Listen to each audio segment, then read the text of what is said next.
Hi, this is Jaya. In this video, we shall see the summary of Jimmy Valentine, a short story by O. Henry. O. Henry, his real name is William Sidney Porter. He is a noted short story writer of America, and his short story collections include Cabbages and Kings, The Trimmed Lamp, and The Gentle Grafter. This story is taken from his story collections Roads of Destiny, and it was published in 1909. The story begins with Jimmy Valentine being in the prison. A guard comes and takes him to the warden, and the warden tells him that the governor has pardoned him and he can be released tomorrow. And he also advises him to stop cracking safes. Safes means lockers where you keep money and jewels and other precious things. And it asks him to lead a honest life because he is young and he's got many more years to live. But Jimmy says that he is innocent and even now he has come to the jail because of false accusation, and he is insisting that he is always innocent. And next day Jimmy comes to the warden's office, and then they give him some dress so that he can wear, which is not at all his size, and this is what they usually give for the people who are going out of the prison.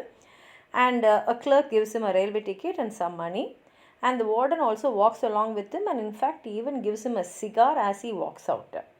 After coming out, Jimmy goes to a restaurant first and has some good food.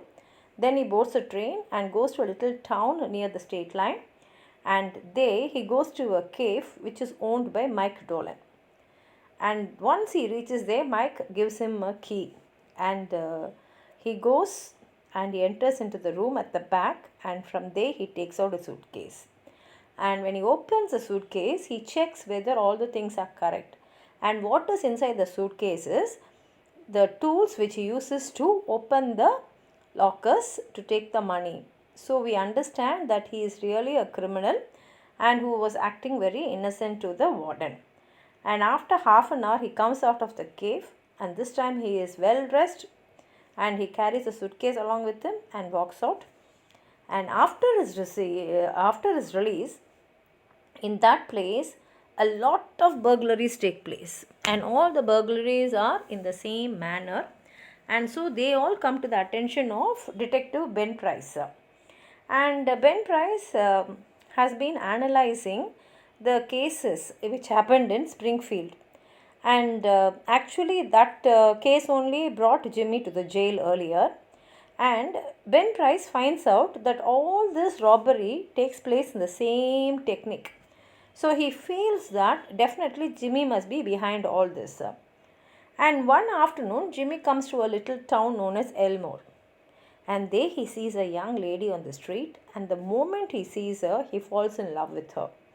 And he inquires who she is and comes to know that her name is Annabel Adams, and her father owned the Elmore Bank. Jimmy's mind is set on Annabel, so he goes to the Planters Hotel and registers himself as Ralph D. Spencer, because he knows if he says he's Jimmy, his background will be revealed to everyone. And he tells the clerk that he has come to the town so that he can open a shoe store, and he is looking out for a good location to start his business. He gets a good place, he opens a store, and he runs it successfully. Soon he makes many friends, gets close to Mrs. Annabel, and the family is also attracted to him. And soon he gets engaged to be married to Miss Annabel Adams, and he is now almost a member in Adams' family. One day, Jimmy writes a letter to his old friends, telling them about his new life and how happy he is now and how much he is expecting his future life to be with Annabel. And he also asks them to come and meet at Old Rock so that he can give away his tools to them. That is, the tools which he was using for his burglary to them, so that he can wipe out all his past. And a few days after that, Ben Price also comes to Elmore, and he inquires about Jimmy and finds out that he is leading a new life.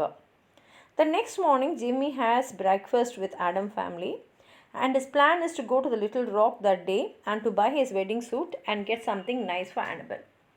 After breakfast, the family goes down together, and Jimmy got a suitcase from his hotel and they proceed to the bank. In the Elmore Bank, they have just put in a new safe and vault, like our lockers, and Mr. Adam proudly shows it to everyone. Annabelle comes along with her sister's daughters, May and Agatha, and these two children are so excited to see the shining metal and all the funny knobs, and they start playing with the vault. Suddenly, there's so much of scream from the women, and there's a lot of commotion, and it comes to the limelight that while playing, May had actually put Agatha into the vault, and then they had shot the walls and turned the combination knobs. Because she saw her grandfather doing it, she has also tried now, and now they are not able to open the locker. And Agatha was screaming in terror from inside, and the darkness there frightens her mother.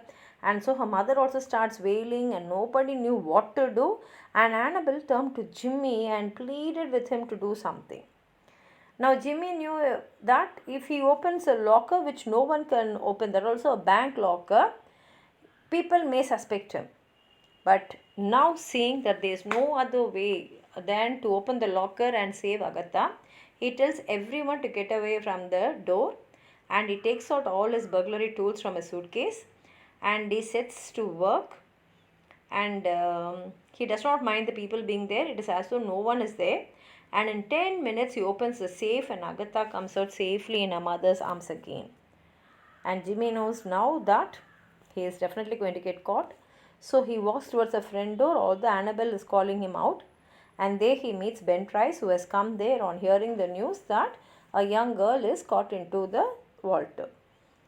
And when he comes to Ben's Price, he surrenders himself to the director. But Ben Price acts rather strangely, and he calls him as Mr. Spencer, though he knows very well that he is Jimmy. And everyone knows in that town knows him as Mr. Spencer only. And he also behaves as though he never recognizes him. And he told him his buggy was waiting for him and walked away. And here the story ends, and we find that though Jimmy was a former crook, he has changed after meeting Annabelle, and he has started living a honest life. And he took the tools again only to open the locker to save Agatha's life and not for anything else. And this he did even after knowing fully well that there are chances that his new life will be ruined. And if he is arrested this time, he will be arrested for all the crimes which he has committed. And maybe he'll have to live all his life only inside the prison, and there is no hope for him to come out at all. But Ben Price realizes that Jimmy is now a good person and lets him go, rewarding for what he has done and also for his transformation in his character. It's a beautiful story by O. Henry, and in fact the story is made into movies in almost all the languages in the whole world. If you have anything more to add on to what I've said, please write it in the comment box. Like the video, share it with your friends, and if you have not subscribed my channel, please subscribe and support. Thank you.